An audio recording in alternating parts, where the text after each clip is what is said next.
voici donc rentrés en carême.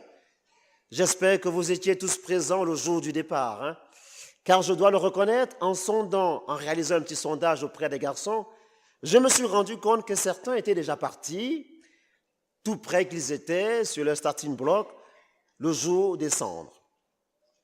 Et ceux-là, au coup de sifflet de l'ange, ils sont partis pour cette longue course à travers le désert, à jeûner, à prier et à être tentés pour notre plus grand bien par le démon. Parmi ces garçons, il y en avait d'autres qui étaient encore dans les vestiaires. Mais pourquoi pas? Il y avait évidemment certains qui étaient encore couchés à la maison, qui n'étaient pas tout à fait au courant que la course du beau combat de la foi était déjà lancée. Et puis hier, nous avons pris l'engagement, tous ensemble, car il n'est jamais trop tard, de nous ressaisir. Alors je vous dis aussi, ressaisissons-nous, rattrapons le temps perdu depuis mercredi et jetons-nous tous ensemble dans l'arène pour une aventure, pour ces 40 jours de spectacle, de désillusion et de victoire. Alors, ceux qui ne sont pas encore partis, allons-y. Si vous êtes prêts, go. Et une fois qu'on s'engage sur ce chemin, qu'est-ce qu'on y trouve? Un petit problème. Voici qu'à peine baptisés, à peine partis, nous sommes transportés par le Christ au désert. Quelle idée, mes frères! En effet, quelle idée d'aller au désert le lendemain de son baptême. Après son baptême, en principe, qu'est-ce qu'on fait? On prend le temps de faire la fête et de recevoir des cadeaux des grands-parents. Mais Jésus, lui, il n'a pas de temps à perdre. Il va tout de suite au désert. À propos, interrogeons-nous un petit peu sur nos pertes de temps. Combien d'heures sont perdues par jour? Combien d'heures ne sont pas consacrées ni à notre devoir d'État, ni à la prière, ni à l'étude, ni à partager avec un frère, ni à reposer dans une juste mesure notre corps? Oui, reconnaissons-le, nous perdons du temps dans des choses bien futiles. La télé, le téléphone, les films, les conversations inutiles, les potins et tout le foin-foin. Tiens, il est vraiment un génie pour moi. C'est lui qui a inventé le mot détente. Je lui dis respect. Oui, c'est le maître mot parfois que nous brandissons pour justifier parfois notre dilettantisme, notre paresse, notre égocentrisme. Je me détends. Voilà qui, pour se reposer le dimanche, ne viendra pas à la messe. Pourquoi? Parce qu'il se détend. Voilà celui-là qui, rentrant le soir à la maison, n'aura pas du temps pour sa femme et ses enfants. Pourquoi? Parce qu'il se détend. Mais avant de se détendre, mes bien chers, je disais aux garçons, avant de se détendre, il faudrait déjà que nous ayons été tendus un petit peu. Et d'ailleurs, c'est devenu même un droit. Je crois même que c'est un droit fondamental. Je me demande si ce n'est même pas inscrit dans la charte des droits de l'homme à l'ONU. Le droit à la détente. Mais entendons-le très bien, à force de se détendre, on se ramollit. Mais revenons à l'Évangile. Voici que Jésus, qui est donc transporté par le Saint-Esprit au désert, où durant 40 jours, il est tenté par le démon. Nous devons nous aussi comprendre que c'est le même Saint-Esprit qui nous envoie dans nos déserts. Et nos déserts, ce sont nos milieux de vie, notre famille, notre lieu de travail, nos différents clubs, notre maisonnée et tous ces lieux que nous fréquentons. Et dans ce désert, et c'est dans ce désert qu'un être abject va se présenter. Je vous préviens. Et plus nous allons essayer de nous rapprocher de Jésus, plus il rentrera en colère, ce satané Satan. Alors il va essayer, et bien essayer, de nous détourner de Dieu, car il sait parfois mieux que nous, dommage, que toute notre joie, toute notre énergie nous vient de la communion avec Dieu et de notre volonté d'aimer.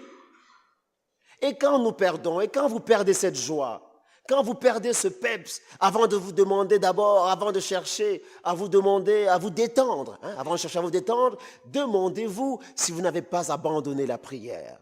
Et bien souvent, 98% des cas, c'est d'abord une question spirituelle. Et c'est dans ces deux domaines, l'union avec Dieu et l'union avec avec nos frères, que le tentateur va essayer de nous déstabiliser. Donc, il n'est pas étonnant, on le sait, nous sommes prévenus, il n'est pas étonnant que durant ce carême de l'année de la miséricorde, bon nombre de nos tentations portent sur ces deux registres de notre vie. Et dans ce désert où l'Esprit Saint nous pousse, Saint Marc, qui n'est pas l'évangile d'aujourd'hui, Saint Marc nous apprend qu'il y a Satan. Je dis bien Satan, pas une vue de l'esprit, il y a bien le démon. Il y a aussi des bêtes sauvages, et parmi ces bêtes sauvages, il y a des loups. Il y a aussi, bien évidemment, il y a des loups autour de nous. C'est bien de se le dire de temps en temps, pas dans sa famille. Il ne faut pas que le monsieur se grasse sa femme en disant, tiens, il y a des loups autour de nous. Mais il y a aussi des anges qui servent Dieu nuit et jour. Et on voit comment le Christ, dans l'évangile de Marc, on voit comment le Christ, lui, il vivait en compagnie de ses anges gardiens. Et ceci est un enseignement pour nous dans nos déserts. Nous ne prions pas assez nos anges gardiens. Outre la place de parking, nous avons du mal à les invoquer. Alors tiens, ce soir, avant de se coucher, chacun, on peut prendre la résolution avant de se coucher de dire à l'ange gardien, bonsoir. Mes frères, essayons de vivre dans un monde surnaturel. Soyons nous-mêmes surnaturels. Vivons avec le ciel tant que nous sommes ici-bas. Et quand nous serons là-haut, oui, quand nous serons là-haut, nous verrons toutes ces grâces que nous avons évitées ou nous avons perdues parce que nous avons été trop rationnels. Nous n'avons pas accepté toute cette vie mystique qui est pourtant réelle lorsqu'on a la foi. Il faut savoir, pour la petite histoire, que le démon ne peut pas pénétrer dans le sanctuaire de notre âme. Et il ne peut par conséquent saisir les secrets de notre cœur, sauf si évidemment nous les lui livrons. Et malgré les apparences, le démon ne peut pas entrer dans nos facultés, si bien qu'il ne sait même pas les projets que nous formulons dans notre colloque avec Dieu. Et c'est vrai ce que je vous dis là, c'est de la bonne et saine théologie. Et si nous chantons, et si nous prions, et si nous sommes heureux, il perd par conséquent notre trace et on lui échappe. Et cela, il ne le supporte pas. On peut comprendre pourquoi. Cependant, de l'extérieur, il peut nous impressionner. C'est un fin psychologue. Il est très fort et parfois il essaiera même de nous faire peur, très très peur. Et de l'extérieur, il restera à jamais, disons-le, le maître de la tentation. Alors il nous faut livrer bataille. Et Saint Paul nous dit dans l'Épître aux Éphésiens que nous n'avons pas à lutter contre la chair et le sang, mais contre les dominations, contre les princes de ce monde, contre les princes du monde des ténèbres, contre les esprits méchants dans les lieux célestes. C'est pourquoi, ajoute l'apôtre Paul, prenez toutes les armes de Dieu afin de pouvoir résister dans les mauvais jours et tenir ferme après avoir tout surmonté. Éphésiens 6, 12 à 2. Alors qu'il s'agisse donc de la lutte contre nous-mêmes, ou contre le démon, ou pour notre conversion, parfois, reconnaissons-le, nous perdons certaines batailles parce que nous manquons de stratégie. Et si notre vie spirituelle est un combat, alors il peut être opportun de réfléchir pour trouver une stratégie. Et à propos de stratégie, permettez-moi d'invoquer un homme qui n'est certes pas un père de l'Église, mais qui est baptisé tout de même. Cet homme, c'est Napoléon. Je ne suis pas royaliste. Comme vous le savez, Napoléon n'a pas eu le temps de rédiger beaucoup de traités et de stratégies militaires, car il est mort, aujourd'hui on dirait très jeune, à 51 ans. Mais dans sa correspondance, on trouve des traces de sa tactique militaire. Et notre cher Napoléon enseigne que, je le cite, « L'offensive est seule susceptible d'aboutir à une victoire complète. Autrement dit, la seule manière de remporter les victoires, c'est l'offensive. » Et il dit, Napoléon, qu'il ne faut jamais mettre au point une tactique en partant de si. S'ils font ceci, s'ils font cela, alors je ferai cela. Non, nous dit Napoléon, il faut toujours partir du car, C-A-R. Car ils vont faire ceci, car ils vont faire cela. Ce qui présuppose bien évidemment une grande méditation et réflexion sur la situation. Et vous, mes frères, et nous, pour résister au Satan ou pour se convertir, il faut se connaître et bien identifier son défaut de cuirasse, là où, à partir de quoi, les choses ne vont plus. Et c'est donc là à cet endroit particulier que je vais passer à l'offensive. Napoléon disait aussi que même si les situations nous imposent des démarches défensives, si nous voulons gagner, il va falloir faire des démarches offensives. La défensive ne suffit pas. La défensive, dit-il, n'est adoptée qu'en cas d'impossibilité majeure de passer à l'offensive. La défensive est une posture opérationnelle passagère préparant une attaque. Alors, quand le démon sera là, quand le démon est là et qu'il attaque, ça ne suffit pas de se défendre.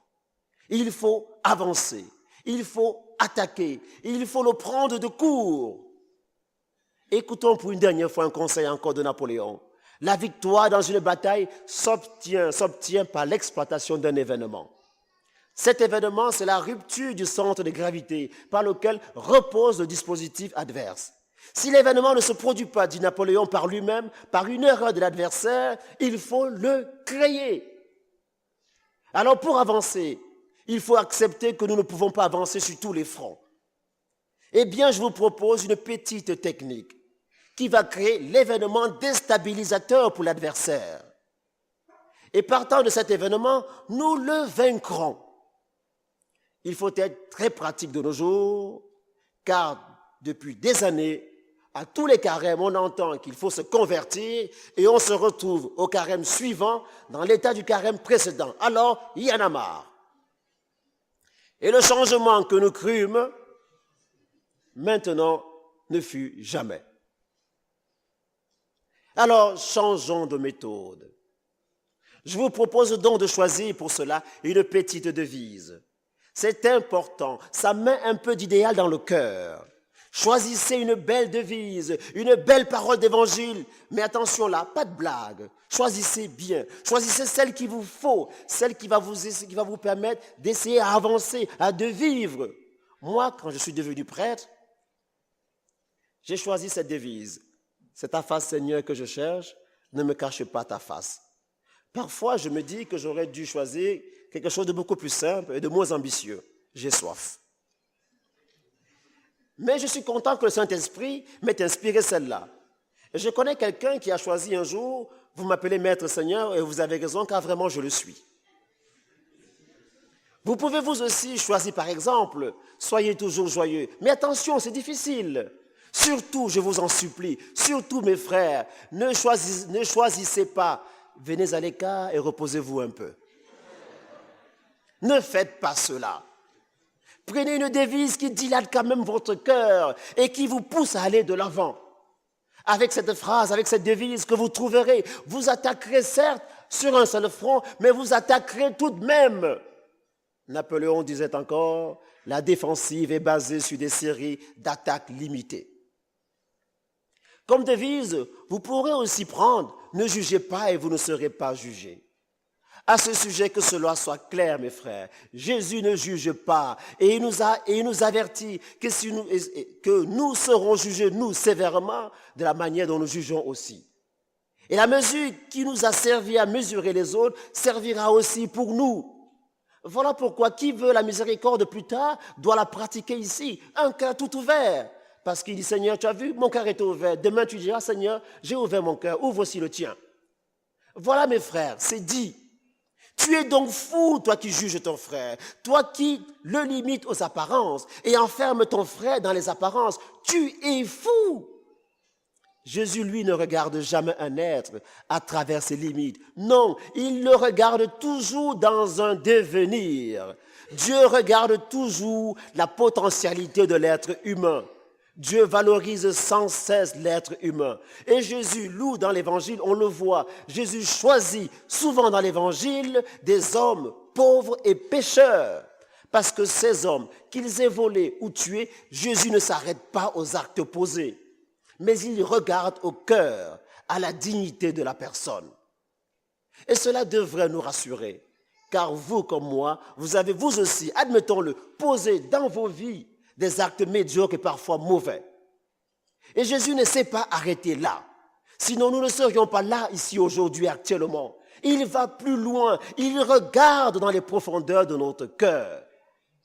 Et Jésus nous indique par là qu'il veut réaliser une communauté, une église miséricordieuse, en prenant des êtres qui ont reçu sa miséricorde et qui comprennent mieux, plus que tout le monde, la grâce infinie que cela peut représenter. Et Jésus n'est pas venu seulement pour distribuer sa miséricorde. Non, il est venu aussi pour prendre pour amis ces hommes et ces femmes à qui il a redonné l'élan pour que leur vie soit belle. Et si on conduit notre vie en essayant de changer l'autre au lieu de nous changer nous-mêmes, en essayant d'enlever, comme dit l'Évangile, la paille qui est dans l'œil du frère, au lieu d'enlever la poutre qui est dans notre œil.